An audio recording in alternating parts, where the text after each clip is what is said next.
வந்துட்டு Sunday special என்ன சமையல்னு பார்த்துடலாங்களா? அதுக்கு முன்னாடியே சமைக்கிறது என்னோடய ஹஸ்பண்ட் தான். மற்றபடி மேல் வேலையெல்லாம் பார்த்து கொடுத்தது நான். அவர் சமைக்க வந்துட்டாங்க. சண்டே என்ன ஸ்பெஷல் தெரியுங்களா? ஃபிஷ் எடுக்கணும்னு தான் டிசைட் பண்ணோம். ஆனால் நாங்கள் போன நேரத்தில் ஃபிஷ் கிடைக்கல. சரி சொல்லிவிட்டு சிக்கனுக்கு ஷிஃப்ட் பண்ணிட்டாங்க. சிக்கன் பிரியாணி, சிக்கன் தொக்கு, சிக்கன் 65, ஸோ 3 வெரைட்டியில் செஞ்சுட்டு இருக்கோம்.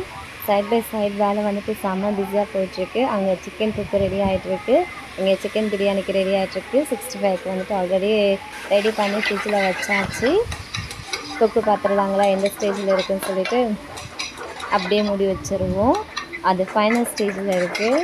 பிரியாணி ரெடி ஆகும். இஞ்சி பூண்டு பேஸ்ட்டு போட்டு இப்போ தான் வதக்கிட்டு இருக்காங்க. சிக்கன் எல்லாம் கழுகி ரெடியாக இருக்குது.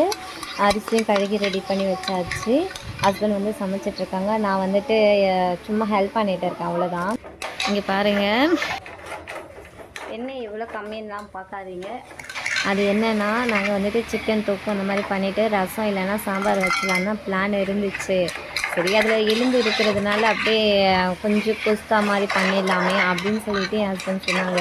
ஓகே, உங்கள் இஷ்டம் போல் பண்ணுங்கள் அப்படின்னு நான் சொல்லிட்டேன்னா, அதனால் எலும்பாக இருக்கிற பீஸை போட்டு சிக்கன் பிரியாணின்னு, அதனால தான் நான் சிக்கன் பிரியாணின்னு சொன்னேன். சிக்கன் தொக்கு ரெடியாக ஆகிடுச்சு. இதை என்ன பண்ணிட்டோன்னா, ஃபஸ்ட்டுலேயே எண்ணெயிலேயே போட்டு தவாவில் நல்லா ஃப்ரை பண்ணிவிட்டு அதுக்கப்புறம் தான் தொக்கு மாதிரி பண்ணோம். ஸோ டேஸ்ட் பார்த்திங்கன்னா அல்டிமேட்டு, ரொம்ப சூப்பராக இருந்துச்சு. கொஞ்சமாக தான் செஞ்சுருக்கோம், ஏன்னா நாங்கள் மட்டும்தானே இருக்கோம். அதனால் இந்த வீக்கு தான் எங்கள் மாமியார் எல்லோரும் வருவாங்க. மூத்தார் ஒய்ஃப் வராங்க. ஸோ கெஸ்ட்டெல்லாம் இந்த வீக்கு தான் நம்ம வீட்டுக்கு வருவாங்க.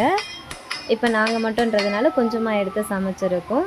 டேஸ்ட் வந்துட்டு சூப்பராக இருந்துச்சு. என் ஹஸ்பண்ட் சூப்பராக சமைப்பாங்க. இதை நிறைய இடத்துல நான் மென்ஷன் பண்ணியிருக்கேன்.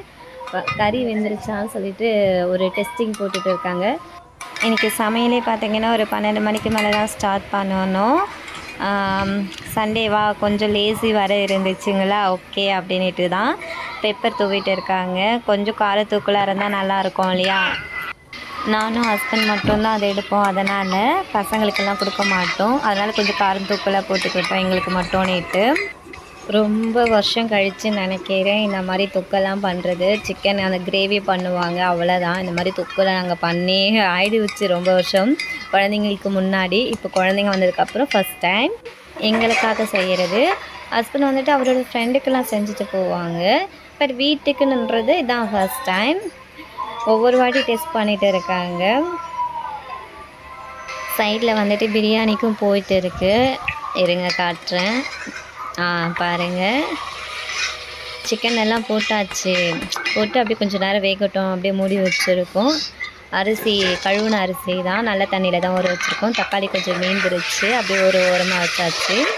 ஃப்ளேவருக்கு வேண்டிட்டு நம்ம புதினா கூட நிறைய போட்டிருக்காங்க. நான் வந்துட்டு அப்படியே மிக்ஸியில் அரைச்சிலாம் சொன்னேன், வேண்டாம் அது இலையாக இருக்கட்டும் அப்படின்னு சொல்லிட்டு கொஞ்சம் டிஃப்ரெண்ட்டாக அந்த மாதிரி பண்ணியிருக்காங்க, நிறைய போட்டிருக்காங்க. வாங்க இப்போ நம்ம அரிசி போட்டுக்கலாம். இது ஒரு 1.5 கிளாஸில் தான். நாங்கள் 2 பேர் மட்டும்தானே இருக்கோம். பசங்களுக்கு கொஞ்சம் கொஞ்சம் கொடுத்தா போதும், ஒரு வேலைக்கு மட்டும்தான். ஆனால் இதுவே எங்களுக்கு நைட்டுக்கும் வந்துருச்சு. ஸோ நாங்கள் நைட்டுக்கும் சமைக்கலை. மதியம் சமைச்ச சாப்பாடு அப்படியே லஞ்சு இருக்கு இல்லையா, அதே நைட்டுக்கும் வச்சுக்கிட்டோம். நாங்கள் 2 சைடும் பிஸியாக போயிட்டு இருக்காங்களா. 65 நெக்ஸ்ட்டு, அது நான் எடுத்து வெளியில் வச்சுருக்கேன். இன்றைக்கி சமையல்லே 4 முடிஞ்சு போயிடுச்சு எங்களுக்கு. ஏன்னா சமைச்சு முடிக்கும் போதே ஒரு 1:30 கிட்டத்தட்ட ஆயிடுச்சு. அவ்வளோதான். இதை நல்லா வந்துட்டு மிக்ஸ் பண்ணி வச்சுக்கலாம். அதுக்கப்புறம் ஈவினிங் வந்துட்டு நாங்கள் ஷாப்பிங் கிளம்பிட்டோம். ஏன்னா நைட்டு வந்து டின்னர் எதுவும் செய்ய வேண்டாம் இருக்கிறது இல்லையா, அதனால் நாங்கள் ஜெயச்சந்திரன் கிளம்பிட்டோம். ஒன்றும் இல்லை, சும்மா விசிட் பண்ண போயிட்டோம். தண்ணி வந்துட்டு அளந்து ஊற்றுறாங்க. இந்த கிளாஸில் தான் வந்துட்டு 1.5 கிளாஸ் அரிசி எடுத்துருந்தாங்க. சரின்னு சொல்லிட்டு அதே கிளாஸ்லேயே தான் நம்ம அளந்து ஊற்றிட்டுருக்கோம். கரெக்டாக இருக்கும்.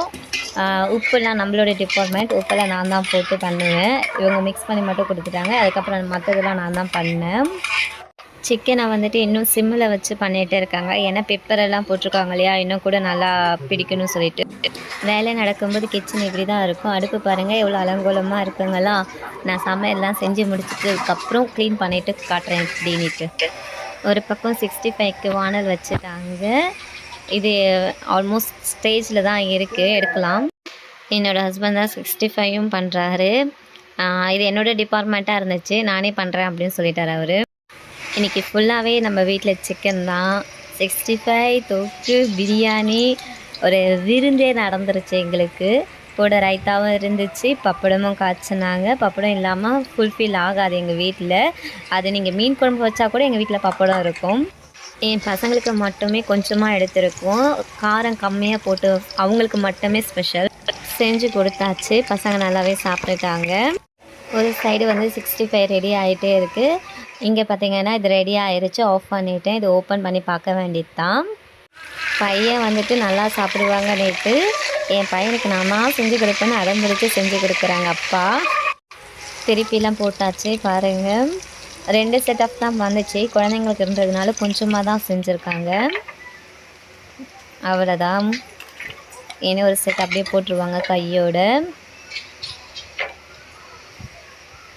எங்கள் வீட்டில் இருக்கிற பாத்திரம்லாம் எங்கள் மாமியார் யூஸ் பண்ண பாத்திரம். இப்போ நானும் யூஸ் பண்ணுறேன், என் ஹஸ்பண்டும் யூஸ் பண்ணிகிட்டு இருக்காங்க. இதெல்லாம் எங்கள் மாமியார் யூஸ் பண்ணது, பொக்கிஷமான பாத்திரம். பையனுக்கு கொடுக்க ரெடி ஆகிடுச்சு. இப்போ கொண்டு போய் என் பையன்கிட்ட கொடுத்துட்டு வந்துடுவேன் நான். பிரியாணி ரெடி ஆயிடுச்சான்னு பார்க்கலாங்களா? அப்போவே நான் ஆஃப் பண்ணிட்டேன். ஸோ கொஞ்சம் விசில்லாம் போகட்டும்னு சொல்லிட்டு வெயிட் பண்ணிட்டு இருந்தேன். இப்போ ஓப்பன் பண்ணி பார்த்துடலாம். பிரியாணி உண்மையிலே நல்லா தான் வந்திருக்கு. 1.5 கிளாஸ் போட்டிருந்தோமா, அதனால தான் கொஞ்சமாக இருக்குது. பட் எங்கள் ஃபேமிலிக்கு இது போதும். இதுவே நைட்டுக்கும் வந்துருச்சு. நாங்கள் 4 பேர் தானே, அவ்வளோதாங்க. ஒரு வழியாக லன்ச் வந்து ரெடி பண்ணியாச்சு. இது தாங்க இன்றைக்கி சண்டே ஸ்பெஷல் எங்கள் வீட்டு லன்ச், பிரியாணி. இப்போ பாருங்கள் அடுப்பு எப்படி இருக்குது சொல்லிவிட்டு. நான் சமைச்சேன்னு வச்சுக்கோங்களேன், கையோட கையை அப்படியே கீழே சிந்தனாலும் தொடச்சிருவேன் நான். இதுவே ஹஸ்பண்ட் சமைக்கும்போது வந்துட்டு நம்ம நடுவில் கை வச்சுன்னு வச்சுக்கோங்களேன், அதை டிஸ்டர்ப் பண்ணுற மாதிரி இருக்கும். அதனால் அவங்கள பீஸ்ஃபுல்லாக சமைக்க விடுவேன். நான் எதுவுமே டிஸ்டர்ப் பண்ண மாட்டேன். அவங்க சமைச்சு முடிச்சதுக்கப்புறம் என்னோடய ஒர்க்கை நான் ஸ்டார்ட் பண்ணிப்பேன். இப்போ நல்லா நீட்டாக இருக்குங்களா? சமைக்கும்போது எப்படி இருந்த அடுப்பு இப்போ எப்படி இருக்குது பாருங்கள். கிச்சன் க்ளீனாக இருந்தால் தான் மைண்டு ரிலாக்ஸ் ஆகுது, என்னவோ தெரியல. அது ஜெயச்சந்திரன் வந்திருக்கோம் ஷாப்பிங். இது எல்லாமே ஜெயச்சந்திரனுடைய கார் பார்க்கிங். இன்றைக்கி ஒரு குட்டி ஷாப்பிங்காக வந்திருக்கோம்.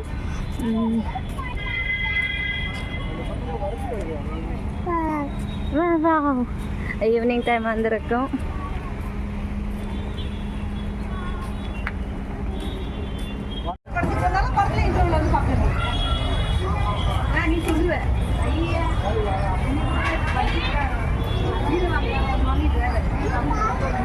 ஆல்ரெடி ஹஸ்பண்ட் நிற்கிறது 25,000.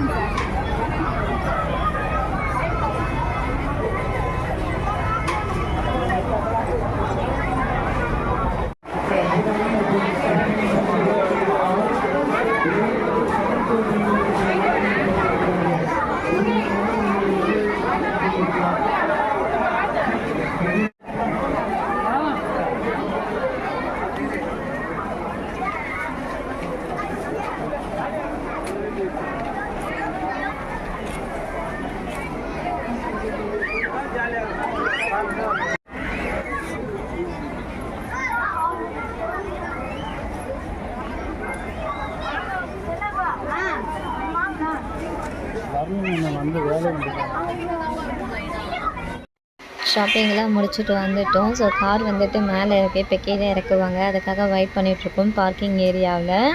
ஹஸ்பண்ட் அங்கே ஃப்ரண்ட்டில் இருக்காங்க, அதை நிற்கிறாங்க பாருங்கள். நான் வந்து பாப்பாவையும் தம்பியை வச்சுட்டு இங்கே வெயிட் பண்ணிகிட்டு இருக்கேன். சண்டே ஈவினிங் ஃபுல் ரஷ்ஷாக இருந்துச்சு.